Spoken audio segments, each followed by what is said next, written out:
자, 오늘 우리에게 주신 이 말씀 가운데서 저는 제목을 믿음이 절망을 이깁니다, 이런 제목으로 삼았습니다. 제가 오늘 아침에 일찍 일어나서 샤워를 하고 거울 앞에 서서 머리를 이제 빗으로 빗고 있었습니다. 근데 머리를 빗는데 얼마나 하나님 은혜가 감사한지요. 내 동생 넷이 있는데 막내 동생도 가발 둘러쓰고 있고, 다 대머리, 우리 집안은 다 대머리 집안인데 하나님이 이렇게까지 참 머리를 보존하게 해주시니 얼마나 감사한지 너무너무 감사한 거예요. 그것뿐만 아니고 어제 어떤 프로그램을 봤는데, 어떤 그 프로그램 기사에 보니까 23살 된 대학을 졸업한 아주 이쁜 그런 아가씨예요. 이 아가씨가 고등학교 때 공부를 열심히 잘해가지고 좋은 대학에 들어갔습니다. 좋은 대학에 들어가서 너무너무 이제 공부를 열심히 자부심을 가지고 공부를 하는데 2학년 초에 어느 날인가 아침에 일어나서 보니까 머리카락이 빠지는 거예요. 근데 뭐 한 올, 두 올 빠지는 것이 아니고 그 다음날 아침 되니까 손을 잡으니까 그냥 쑥 빠져버리는 거예요. 결국 일주일 만에 머리가 완전히 다 빠져버렸습니다. 한 올도 남지 않고 다 빠져버렸어요. 눈썹도 다 빠져버렸습니다.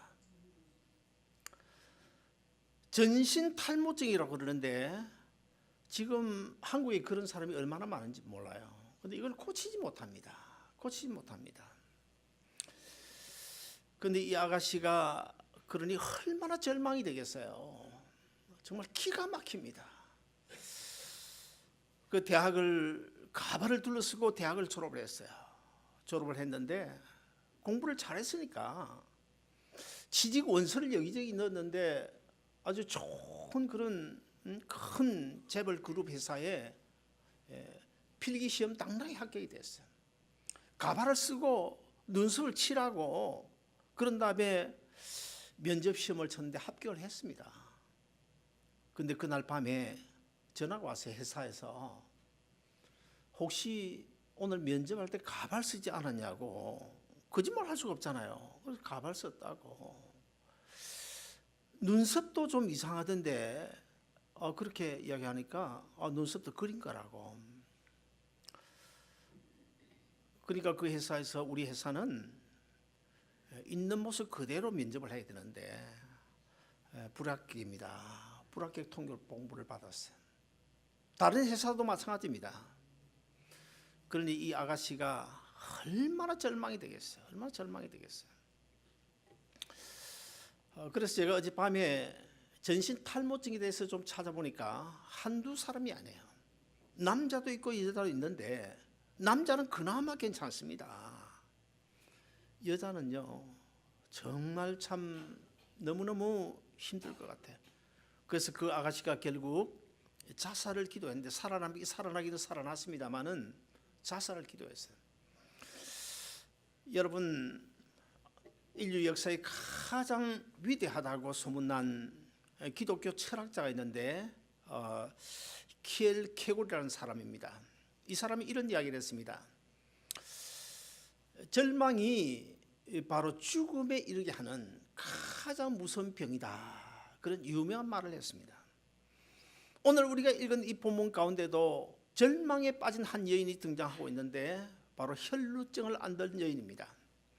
이 혈루증이라고 하는 것은 피가 멈추지 아니하고 계속 한 방울 두 방울 피가 흘러내리는 거예요.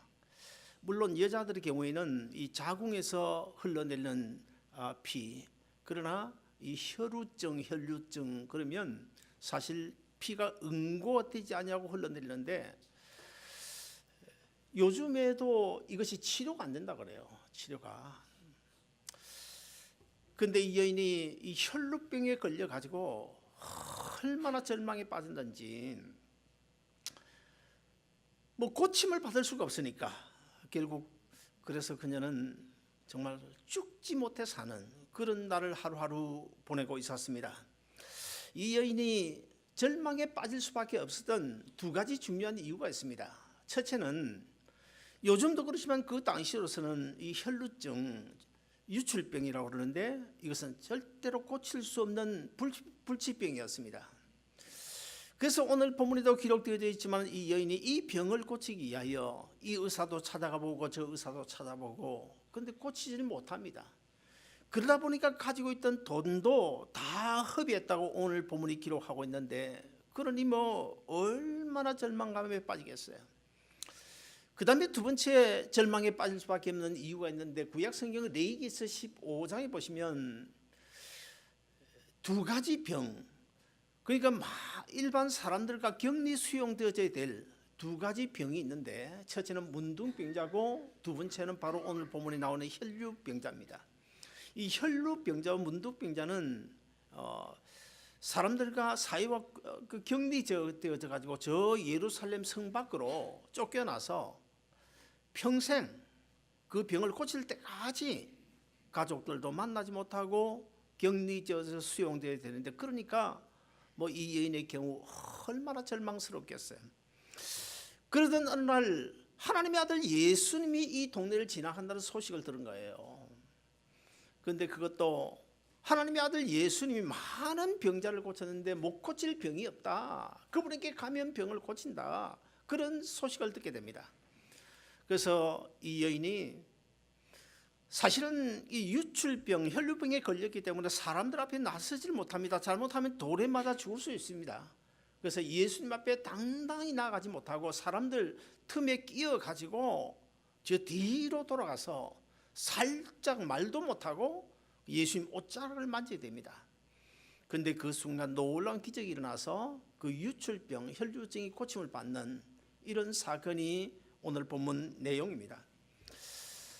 사랑하는 여러분, 예수님 만났더니 혈루병도 고치고 영혼도 구원하는 그런 놀라운 은혜를 받았는데 이런 본문 가운데 저는 한 세 가지로 말씀드리고 싶습니다. 첫째 하나는 우리가 구원의 소식에 민감해야 된다는 사실.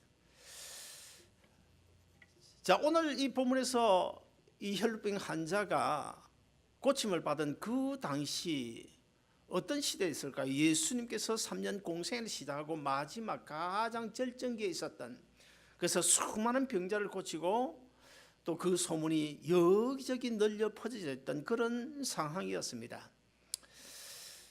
그런데 여러분, 하나님의 구원, 예수 그리스도를 통한 이 구원이 어떤 상황 속에서 일어날까요? 로마서 10장 10절을 보시면 사람이 마음으로 믿어 의에 이르고 입으로 신하여 구원을 얻는다. 그런 말씀이 기록되어져 있고 좀 더 넘어가서 로마서 10장 17절을 보시면 믿음은 들음에서 나고 들음은 그리스도의 말씀으로 말미암는다. 그런 말씀이 기록되어져 있고 좀 더 넘어가서 요한복음 5장 24절을 보시면 내 말을 듣고 나 보내신 이를 믿는 자는 영생을 얻을 것이라고 말씀하고 있습니다. 우리가 성경을 볼 때 성경에서 하나님의 구원 역사가 일어나는 그 현장을 잘 살펴보면 특별히 성경에 기록된 그 구원 역사를 우리가 잘 살펴보면 반드시 빠져서는 안 될 두 단어가 나오는데 첫째 하나는 듣고라는 단어이고 두 번째 단어는 믿고라는 단어입니다. 그러면 여러분 무엇을 듣고 무엇을 믿는다는 것입니까? 구원의 소식을 듣고 예수 그리스도를 믿어야 그게 구원의 놀라운 역사가 일어난다는 것입니다. 여러분 듣지 않고 믿을 수가 없죠. 구원의 소식을 들어야 우리가 믿을 수 있습니다. 그리고 들어도 믿지 아니하면 거기에는 기적이 일어나지 않습니다. 그런데 오늘날 많은 사람들은요 이 진리의 말씀을 들으려고 하잖아요. 제가 5년 전에 중국에 선교를 갔는데 그때 중국 3자교회, 중국 정부가 허락하는 3자교회 그리고 가정교회 목사님들 전도사님도 한 두세 분 끼었습니다만 48명을 모아가지고 어느 교회에서 합숙을 하고 2박 3일 동안 구원의 징검다리 세미나를 했습니다. 그런데 그때 이제 2박 3일이라는 이 촉박한 기간 때문에 아주 강행군했어요. 한번 강의를 시작하면 2시간 반 했습니다. 2시간 반. 제가 그 2시간 반 강의를 하고 그들의 모습을 보면서 강의를 듣는 그 모습을 보면서 제가 이런 생각을 했습니다. 만약의 경우에 내가 우리 아름다운 동산교회 가가지고 2시간 반 동안 강의를 했다 그러면 우리 그 분위기가 어떨까 생각을 좀 해봤는데 모르겠어요. 한 1시간 2시간 정도까지 좀 조용히 잘 경청하고 있을지 몰라도 2시간 반은 좀 그렇지 않겠나 그런 생각이 들었어요. 요즘 뭐 설교 25분 30분 해도 설교 길다 그런 이야기를 하는 시대이니까요. 그리고 작년인 10월 달에 제가 미얀마에 가서 또 거기에 목회자들을 모아놓고 세미나를 했는데 그때도 2시간 적게는 1시간 반 계속 서서 강의를 했습니다. 꼼짝달싹도 안 해요.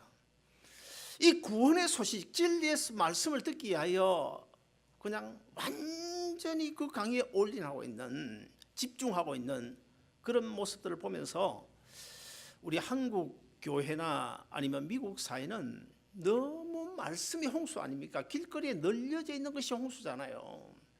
그러다 보니까 말씀 듣기를 진리의 말씀 듣기를 좋아하지 않는 그런 시대가 되었습니다. 무슨 말씀입니까? 마지막 이 종말에 대한 경고 소리가 성경을 통하여 설교를 통하여 끊임없이 울려 퍼지고 있어도 거기에 귀 기울인 사람 별로 없습니다.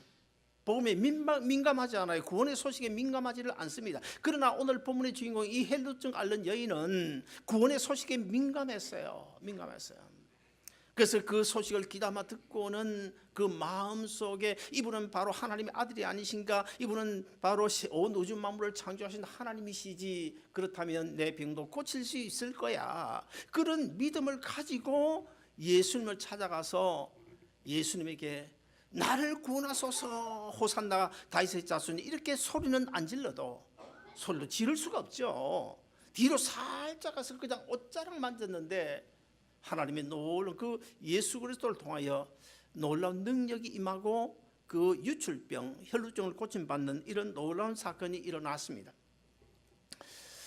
아마도 제 생각에는 이 유출병 환자 이 혈루증 앓는 여인이 예수님의 소식을 듣고 예수님을 찾아갈 때 어떤 심정으로 찾아갔을까? 우리가 잘 아는 갈라디아서 2장 19절에 어떤 말씀이 기록되어 있습니까?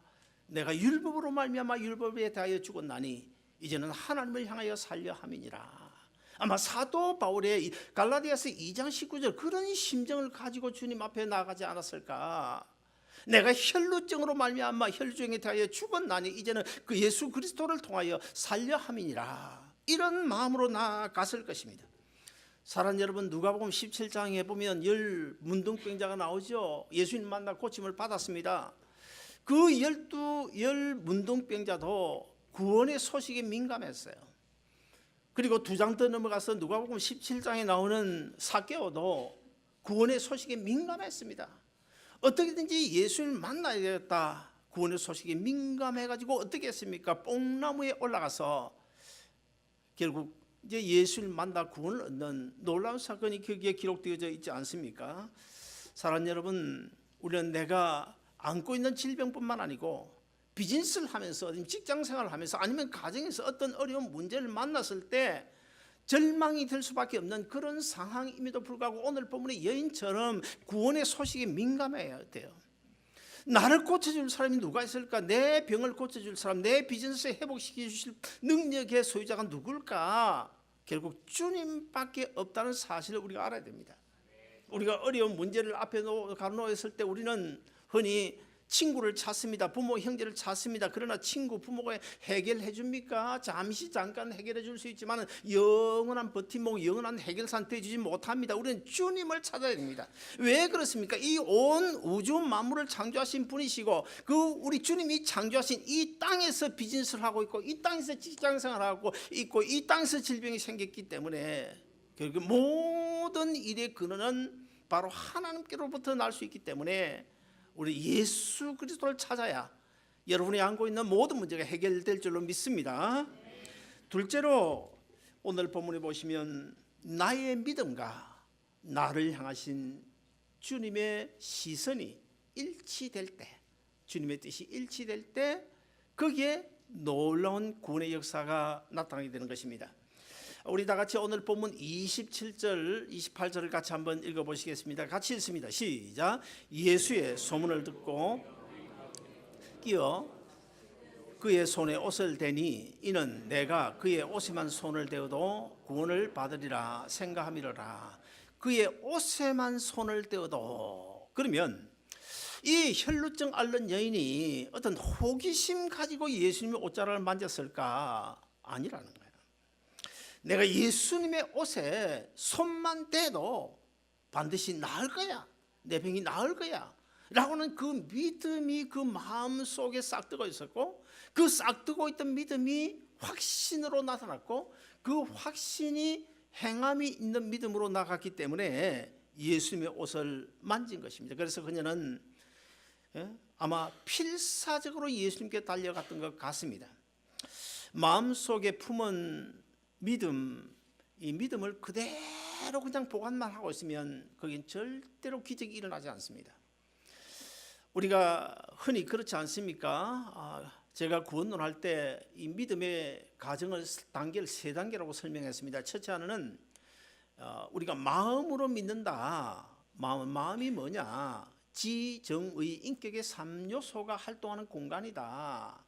그러므로 우리가 그 인격의 3요소 지, 알지자, 하나님의 그 구원 진리를 머리로나 지식적으로 아는 단계, 이 가장 초보적인 단계, 이 아는 단계는 우리 교회 안에만 있는 것이 아니고 예수 믿지 않는 불신자들도 예수님이 하나님의 아들이라는 사실을 모르는 사람 요즘 거의 없습니다. 다 압니다.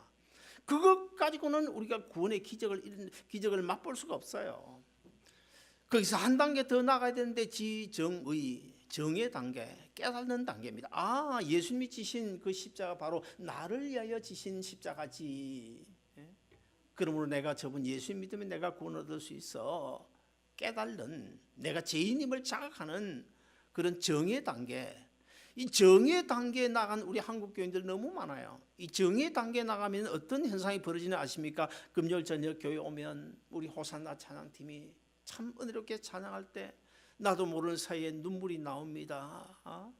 막 마음에 감동이 돼요. 내가 지금 어려운 문제를 안고 있는데 이 문제 주님이 내 안에 계시니 뭐 나 걱정 없다. 나가 주님 의지하고 이 일을 넉넉히 이기리라. 그렇게 해서 모든 것을 주님께 맡깁니다. 그런데 예배가 끝나고 저녁에 밖에 나가서 차에 탁 올라앉아가지고 드릉 하고 시동을 걸면 어떻게 해요?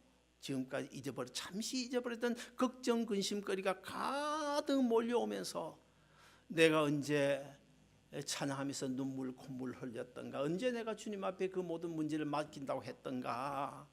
결국 옛날 그 상태로 되돌아와서 또 한 주간 그렇게 살지 않습니까? 그러다 또 교회 오면 또 주님 앞에 맡기고. 이것이 어쩌면 우리 한국 교인들이 지금 가지고 있는 신앙의 수준 아닐까. 우리 한국 교인들이 여기에 이 두 번째 단계, 정의 단계에 와서 딱 머물러 있는 경우가 아마 굉장히 많을 것입니다. 이것 가지고는 여기서 구원의 놀라운 사건이 일어나지 않아요. 기적이 일어나지 않아요. 여기서 한 단계 더 나아가는데 뭡니까? 내가 알았고 내가 깨달았고 그러므로 내가 이렇게 살아서는 안 되지 하고 내 삶의 현장까지 이 구원의 내 마음속에 믿었던 구원이 확신이라고 하는 과정을 통해서 행함이라는 그 최종 단계까지 나아가야, 그래야 거기에 구원의 놀라운 능력이 일어난다는 거예요. 우리가 흔히 관념적, 신념적이라고 그러지 않습니까? 아마 그럴 거야. 그렇게 될 수 있을 거야 라고 하는 이 관념적 신앙, 신념적 신앙도 결코 구원의 놀라운 사건을 일으키지는 못합니다. 그런데 오늘 본문의 이 주인공은요, 제일 먼저 알았습니다. 예수 그리스도 하나님의 아들이고 예수가 능력의 소유자고 내 병을 고칠 수 있다는 사실을 알았습니다. 그리고 내가 그분은 충분히 내 병, 아무리 불치병이라도 고쳐줄 수 있다는 사실 믿었습니다. 깨달았습니다. 그러나 거기에 멈춰 있었더라면 이 여인에게 기적은 일어나지 않았을 것입니다. 그러나 이 여인은 거기서 멈추지 아니하고 자기 마음속에, 자기 생각 속에 갇혀져 있던 그 믿음을 싹을 틔었어요. 싹을 틔어가지고 예수님께 나아가는 그 행함이 있는 믿음으로. 그래서 야고보 사도가 뭐라고 그랬습니까? 행함이 없는 믿음은 죽은 믿음이라고 한 이유가 바로 거기에 있는 것입니다. 따라서 가장 중요한 것은 믿음입니다. 주님에 대한 믿음입니다. 그런데 그 믿음이 확신이라고 하는 과정을 통해서 행함의 단계까지 나아가야 거기에 기적이 일어나는데, 오늘 본문에 그 과정이 그대로 이루어져서 마지막 그 병자가 고침을 받고 난 뒤에 예수님께서 그 여인에게 뭐라고 말합니까? 딸아, 내 믿음이 너를 구원하였느니라. 딸아, 내 믿음이 너를 구원하였다. 구원했는데 누가요? 믿음이 어떤 믿음이요? 아는 단계에서 깨닫는 단계로, 그 다음에 행함이 있는 단계까지 나아간 온전한 믿음이 있었기 때문에 내가 구원 얻었다, 그 말입니다. 사랑하는 여러분, 그러므로 오늘 이 본문의 사건의 본질이 무엇일까? 흔히 이 본문을 우리가 그저 읽다 보면 혈루증 앓는 여인이 예수님 뒤로 무리들 사이에 가가지고 예수님 옷자락을 만졌는데 병이 나았다, 기적이 일어났다, 그게 본질이 아닙니다. 그건 절대 본질이 아닙니다. 무엇이 본질입니까? 무엇이 본질입니까?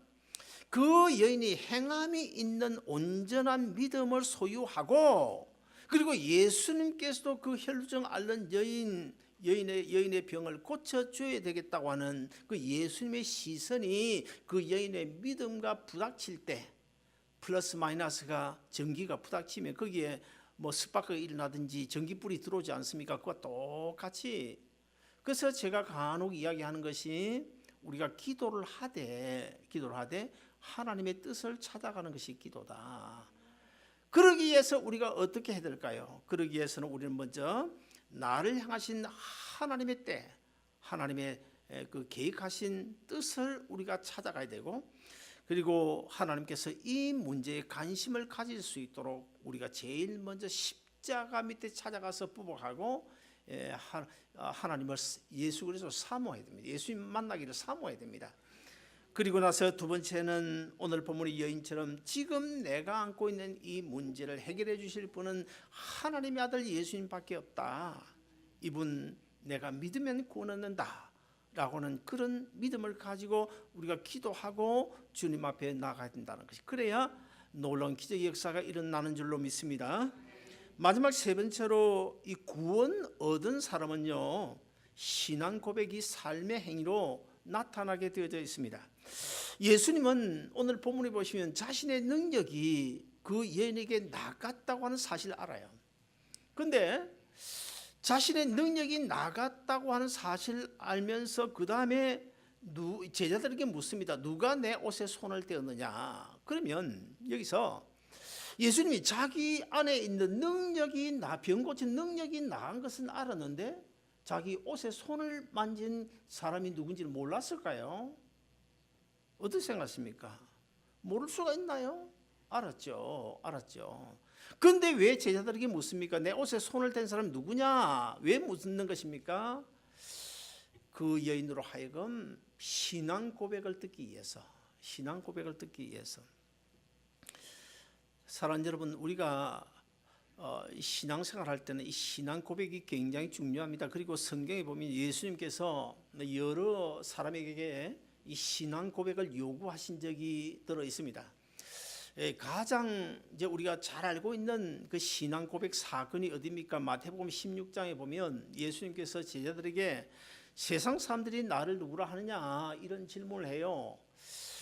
자, 그런데 그 사건을 우리가 보면서 예수님의 관심이 무엇이었을까요? 세상 사람들이 정말 나를 누구라 생각하느냐, 거기에 대한 관심이 있어서 그렇게 물었을까요? 아닙니다.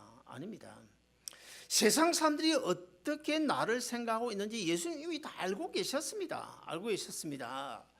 그러면 왜 그렇게 물으신다? 결국 뭡니까? 결국 제자들에게 하신 질문입니다. 제자들로 하여금 신앙 고백을 듣기 위하여 그런 질문을 하셨고, 좀 더 나아가서 누구에게요? 베드로로부터 신앙 고백을 듣기 위하여 세상 사람들이 나를 누구라 하냐고 질문한 것입니다.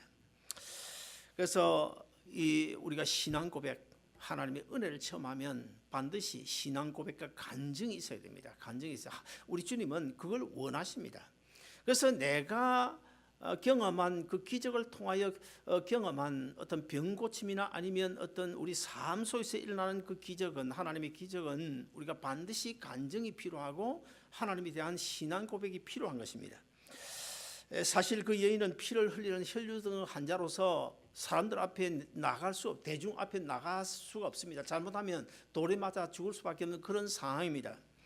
그러나 그 여인은 너무나 귀한 은혜를 받았기 때문에 이 귀한 은혜를 숨기고 예수님 앞을 피할 수가 없었습니다. 그래서 내가 돌에 맞아 죽든 상관없어요. 그거 각오하고 예수님 앞에 당당히 나가서 뭐라고 고백합니까? 바로 주님께서 나를 고쳐주셨다고, 그래서 내가 구원 얻었다고 고백을 해요. 여러분, 이것이 믿음 있는 그리스도인의 삶의 모습이고, 이것이 바로 그리스도인의 산 신앙 고백입니다. 여러분, 믿음이 있는 사람은요, 진짜 믿음이 있는 사람은요, 하루하루 날마다 순간순간의 삶 속에서 일어나는 자그마한 것이라도 다 기적으로 생각합니다. 이것도 기적이고 저것도 기적이고, 이것도 하나님의 간섭이고 저것도 하나님의 간섭이고, 이것도 하나님의 도우심이고 저것도 하나님의 도우심이다. 진짜 믿음 있는 사람은요, 세상의 모든 것을 하나님의 은혜로 바라보게 됩니다. 그러나 믿음이 없는 사람은 진짜 간증해야 될 그런 놀라운 사건도 하나님의 은혜로 생각하지 않아요. 기적으로 생각하지 않아요. 여러분, 진짜 그리스도인은요 말이 기도입니다. 말이 기도. 성도들과 대하는 것도 기도해요. 공장에 가서 종업원들과 대하는 거, 말하는 거 기도예요. 행동도 기도예요. 모든 것이 사실 기도가 됩니다.